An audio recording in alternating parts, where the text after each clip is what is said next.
Good afternoon, everyone.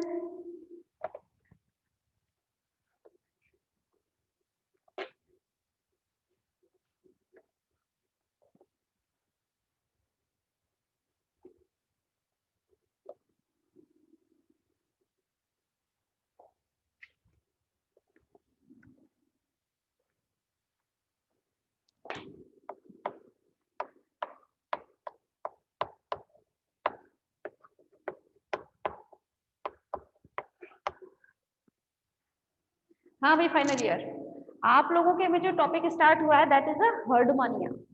ठीक है, हम हर्डमानिया में क्या स्टडी कर रहे थे कल? उसका डाइजेस्टिव सिस्टम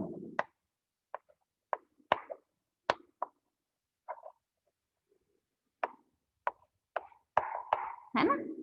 डाइजेस्टिव सिस्टम हम लोग स्टडी कर रहे थे, तो चलें फिर आगे देखते हैं हम। हम्म।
हाँ भाई, आज थोड़ा जल्दी जल्दी डायग्राम बनाया, जरा ध्यान दीजिएगा। फाइनल ईयर, हाँ भाई, कल हम बात कर रहे थे इसके हर्डमानिया के डाइजेस्टिव सिस्टम के बारे में। ठीक है, तो हर्डमानिया का डाइजेस्टिव सिस्टम 3 चीजों से मिलकर बना था, जिसके एलिमेंट्री कैनाल, डाइजेस्टिव ग्लैंड और उसका मैकेनिज्म कि वो किस तरीके से फीडिंग करता है, तो उस मैकेनिज्म की वजह से। सबसे पहले हम बात कर रहे थे इसके एलिमेंट्री कैनाल की। कल हम लोगों ने एलिमेंट्री कैनाल की तो बात कर रहे थे, और ये कहा था कि एलिमेंट्री कैनाल जो है हर्डमानिया की, वो कुछ पार्ट से मिलकर बनी होती है। किस किस से? Branchial aperture, branchial cavity, peripharyngeal bands, ये आपका branchial sac, oesophagus, stomach, intestine, rectum and anus. ठीक है, इन सब चीजों से क्या मिलकर बना होता है इसकी एलिमेंट्री कैनाल। यहां तक तो हम लोगों ने कल स्टडी किया था। ठीक है, अब सबसे पहले इसमें होता क्या है, इसके एलिमेंट्री कैनाल में सबसे पहला पार्ट जो होता है दैट इज अ माउथ। आप माउथ कहें चाहे ब्रैंकियल अपर्चर, आप पे डिपेंड करता है। ठीक है, वो इसका जो ब्रैंकियल अपर्चर है कहाँ जाकर खुलता है? इसके बक्कल कैविटी में। अगर इसके हम बक्कल कैविटी की जगह क्या बोल सकते हैं? Branchial siphon. याद है ना, स्टार्टिंग में क्या बताया था? ब्रैंकियल अपर्चर कहाँ जाकर खुलता था आपका? ब्रैंकियल साइफन में। तो बस वही चीज मैंने बताया है कि माउथ कहाँ खुलता है? बक्कल कैविटी में, और या फिर ब्रैंकियल अपर्चर कहाँ खुलता है? ब्रैंकियल साइफन में। कहीं कोई चेंजेस नहीं था। ठीक है, अब क्या होता है, ये आपका जो बक्कल कैविटी है, ठीक है, ये बक्कल कैविटी जो है ये आगे जाकर खुलती है फेरिंग्स में। किसमें खुलेगी ये? फेरिंग्स में।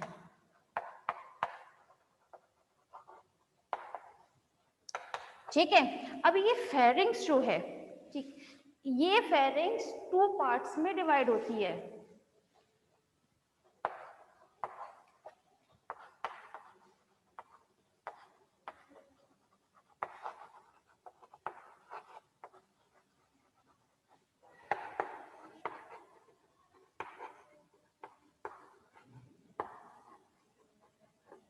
ठीक है, ये जो फेरिंग्स है कितने पार्ट्स में डिवाइड होती है? 2 पार्ट्स में। कौन कौन सी? प्री ब्रैंकियल जोन, या फिर आप इसको बोल सकते हैं pre branchial part, and second part का नाम क्या होता है? ब्रैंकियल जोन, यानी कि ब्रैंकियल पार्ट। अब ये फेरिंग्स जो है जिसके हमने 2 पार्ट किए हैं, प्री ब्रैंकियल एंड ब्रैंकियल, इन दोनों को अलग कौन करता है? इन्हें अलग करती है, ये देख रहे हैं आप, हाँ, ये पेरिफेरेंजियल बैंड्स जो होते हैं इनको ये अलग करते हैं। ठीक है, कौन अलग करता है? पेरिफेरेंजियल बैंड अलग करते हैं। अच्छा, ये पेरिफेरेंजियल बैंड जो अलग करते हैं क्लास, इसका मतलब ये ऊपर, इसके ऊपर का जो होता है part, this is a peribranchial part and second is branchial part. समझ में आ रहा है? एक बार फिर रिपीट करते हैं, ये है आपका फेरिंग्स। फेरिंग्स को हमने कितने पार्ट्स में डिवाइड किया था? 2 पार्ट्स में, प्री ब्रैंकियल एंड ब्रैंकियल। अब ये प्री ब्रैंकियल और ब्रैंकियल इन दोनों को कोई अलग करता है तो एक बैंड होता है जिन पर क्या प्रेजेंट रहते हैं? सीलिया, और इन्हें हम किस नाम से जानते हैं? प्री ब्रैंकियल बैंड के नाम से ये रहे, ठीक है, जिन पे क्या प्रेजेंट है? आपके सीलिया प्रेजेंट है। अच्छा, इनके ऊपर एक डेंटिकल का एक रिंग और पाइप प्रेजेंट रहता है, ये प्रेजेंट है ना डेंटिकल का एक रिंग, इसे हम क्या बोलते हैं? कल बताया था, कल बताया था टेंटिकुलर रिंग, है ना। ये टेंटिकुलर रिंग कहाँ प्रेजेंट होते हैं? इसके फेरिंग्स के आसपास। अच्छा, ये टेंटिकुलर रिंग पर मैंने कल भी बताया था, इसके बारे में तो कल बात हो चुकी थी।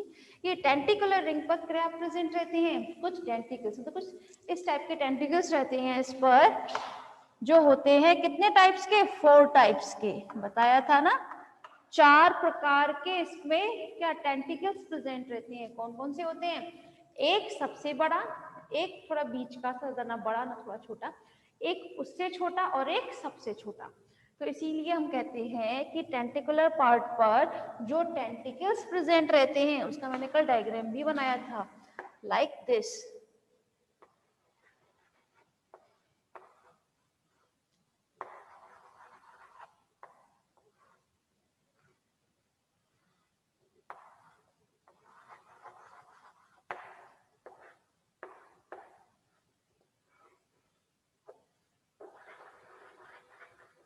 ठीक है, इस टाइप से पूरी ये रिंग बनती है इसमें, जिसमें ये क्या प्रेजेंट है? दिस इज द टेंटिकल्स, ठीक है। और ये टेंटिकल्स कितने टाइप्स के होते हैं? 4 टाइप्स के होते हैं। एक होगा इनमें सबसे बड़ा, एक उससे छोटा, एक उससे छोटा और एक सबसे छोटा, ठीक है। इस टाइप के 4 टाइप्स के टेंटिकल्स मिलाकर क्या बनाते हैं? टेंटिकुलर रिंग बनाते हैं।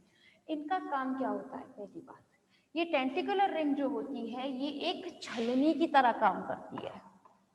किसकी तरह? कल भी बताया था ना, छलनी की तरह काम करती है। मतलब इसमें भाई ब्रैंकियल अपर्चर में से क्या जाता है? जलधारा जाएगी, पानी जाएगा इसमें से।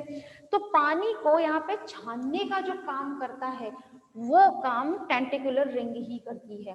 ये क्या करती है? सिर्फ और सिर्फ जो नॉर्मल पानी होता है जिसमें थोड़े बहुत माइक्रो ऑर्गेनिज्म, जिसे हर्डमानिया इजीली खा सकता है, उसको तो अंदर जाने देती है, बाकी सबको यहाँ ऊपर रोक लेती है, उसको यहाँ नहीं, इससे आगे नहीं जाने देगी, उसको फिर से लौटा देती है यहाँ से।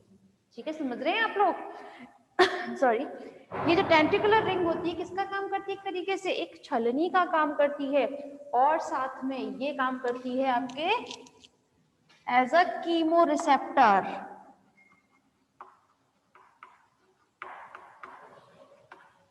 एक कीमो रिसेप्टर मतलब रसायन संवेदी का काम करती है। कल भी बताया था कि कीमो रिसेप्टर मीन क्या होता है कि मतलब जिस जल में ये रहता है वहाँ का स्वाद कैसा, ज्यादा खारा तो नहीं है या बहुत ज्यादा मीठा, उसके रहने लायक है या नहीं, तो इन सब का ज्ञान इसे कौन कराता है? हर्डमानिया को। दैट इज अ टेंटिकुलर रिंग, ठीक है।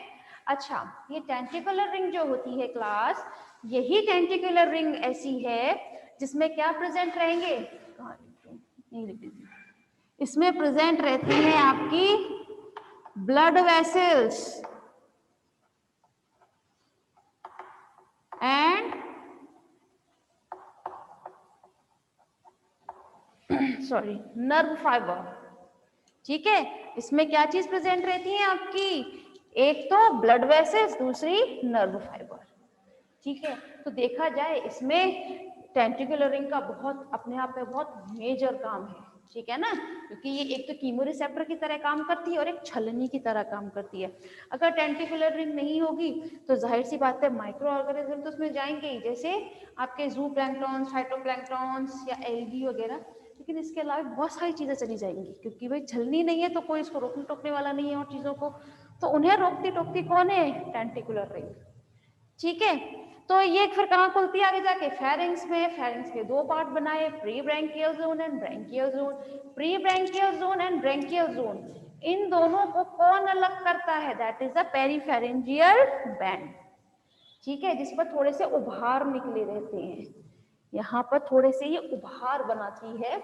अब करते क्या है, ये पेरीफेरेंजियल बैंड जो है, एक तो इसमें सीलिया प्रेजेंट है, ठीक है, तो पेरीफेरेंजियल बैंड एक तो प्री ब्रैंकियल जोन इसको अलग करती है, ब्रैंकियल जोन को अलग करती है।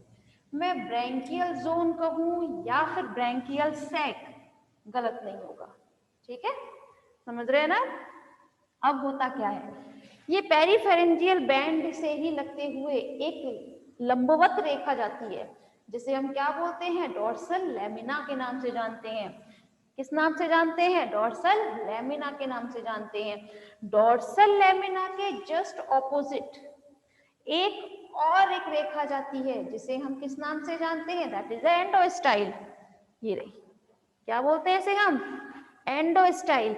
ये एंडोस्टाइल इसके पूरे शरीर में लगभग घेरे रखती है, ठीक है, इसके पूरे शरीर में एक रेखा स्वरूप पाई जाती है, ये देखें आप, ठीक है। ये एंडोस्टाइल का काम क्या है, ये सब चीजें आपको मैकेनिज्म में बताई जाएगी, ठीक है। अब हम बात कर लेते हैं आपकी, ये दोनों समझ में आई, डोर्सल लैमिना के ऑपोजिट क्या प्रेजेंट है आपका, एंडोस्टाइल।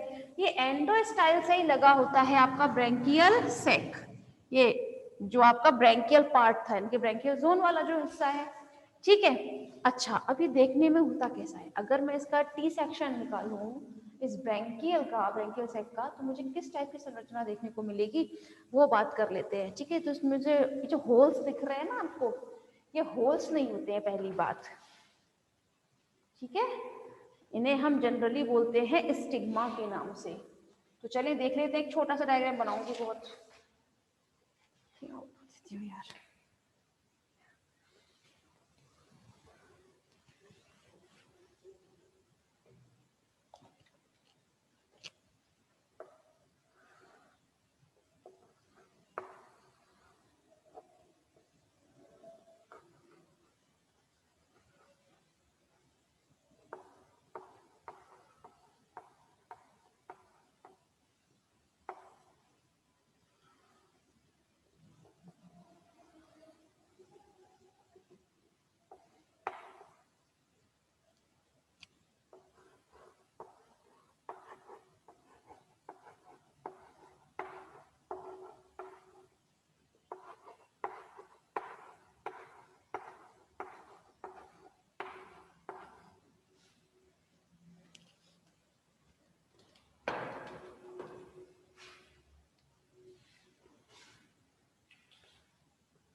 हाँ भाई, जरा ध्यान दीजिएगा।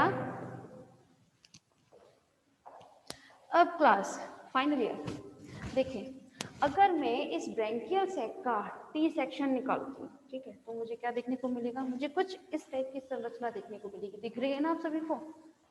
हाँ, एक बहुत छोटी सी बनाई, क्योंकि मुझे पूरा डायग्राम चाहिए था, इसको तो मैं रफ नहीं कर सकती, इसीलिए छोटे छोटे डायग्राम ही आपको यहाँ देखने को मिलेंगे। ठीक है, तो अब इसमें होता क्या है, इसमें जो होल्स दिख रहे हैं ना आपको, ये होल्स नहीं है, ये होते हैं आपके स्टिग्मा, जिसमें प्रेजेंट होती है सीलिया। इसमें बहुत छोटी छोटी सीलिया प्रेजेंट रहती है, जो यहाँ पर बनाना पॉसिबल नहीं था। ठीक है, अब देखें, ये है पूरा आपका, ठीक है, इसका मैंने टी सेक्शन का बहुत छोटा सा पार्ट लिया है ब्रैंकियल सैक का। ठीक है, अब करते क्या है, ये इसका एक तरीके से चौकोर मैंने भाग लिया है। ठीक है, तो इसलिए जो ब्रैंकियल सैक है, सबसे पहली बात ये, इसके एट्रियम पर्चर का बहुत बड़ा एरिया कवर करता है। ये सबसे बड़ा एरिया माना जाता है ब्रैंकियल सैक इसमें, अपने हर्डमानिया के में, है ना। अब इसमें ब्रैंकियल सैक में सबसे ज्यादा नंबर में जो चीज प्रेजेंट होती है, एक तो प्रेजेंट होती है इस टाइप की संरचना, देख रहे हैं आप, ट्रांसवर्स वेसल्स जिन्हें हम बोलते हैं। एक तो ट्रांसवर्स वेसल्स बहुत ज्यादा न्यूमरस नंबर में प्रेजेंट होती है, और एक इस टाइप की संरचना जिन्हें हम बोलते हैं आपका इंटरनल लॉन्गिट्यूडिनल वेसल्स। ये सबसे ज्यादा नंबर्स में प्रेजेंट रहती हैं। इसमें ये जो आपको होल्स दिख रहे हैं, इन्हें मैंने थोड़ा बड़ा बनाया है, ये फिर लॉन्ग साइज में ही होते हैं, जिन्हें हम क्या बोलते हैं, दिस इज अ स्टिग्मा। ये लिखा है देखिए, स्टिग्मा। ठीक है, अब ये स्टिग्मा भी आपस में कनेक्टेड होते हैं एक दूसरे के थ्रू, है ना, एक दूसरे से वेसल्स के थ्रू ये कनेक्टेड रहेंगे। उन्हें हम बोलते हैं inter and intra stigmatic vessels. देखिए, this is a inter stigmatic vessels and this is a, where has it gone, intra stigmatic vessels. देख रहे हैं ना, ये दो तरीके की होंगे, इस टाइप से वेसल्स नजर आ रही है ना वेसल्स। तो ये वेसल्स जो हैं वो टू टाइप्स की हो जाती हैं, कौन कौन सी, inter and intra, inter and intra stigmatic vessels. ठीक है, तो ये सब संरचना हमें किसमें देखने को मिलती है, ब्रैंकियल सैक में। ठीक, अब ये ब्रैंकियल सैक जो है आगे जाकर किसमें खुलेगा, ईसोफेगस में, ये रहा ईसोफेगस। ठीक है, अब ये ईसोफेगस ये दिखने में कैसा होता है, जरा ध्यान दीजिएगा।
हाँ भाई, क्लास ध्यान दीजिएगा।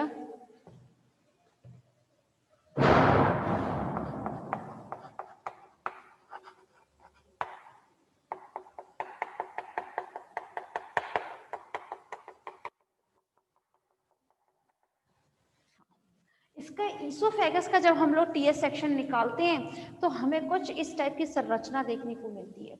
इसकी ये जो वॉल होती है, ठीक है, ईसोफेगस की जो वॉल है, भित्ति है, जो है देह भित्ति, वो बहुत मोटी होती है, ठीक है, थिक होती है, और इस भित्ति में पाए जाते हैं स्टार्च पार्टिकल। क्या पाए जाते हैं, स्टार्च पार्टिकल, जो इसकी देह भित्ति में इस तरह बिखरे रहते हैं। ठीक है, इसमें सिलिएटेड ग्रूव भी प्रेजेंट रहती है। ये सिलिएटेड ग्रूव नाम से पता चल रहा है, ये एक ऐसी ग्रूव है जिस पर क्या चीज प्रेजेंट होगी, सीलिया प्रेजेंट होते हैं। ये रहे, दिख रहे हैं ना, ये सिलिएटेड ग्रूव जो है ये नंबर में होती है 4।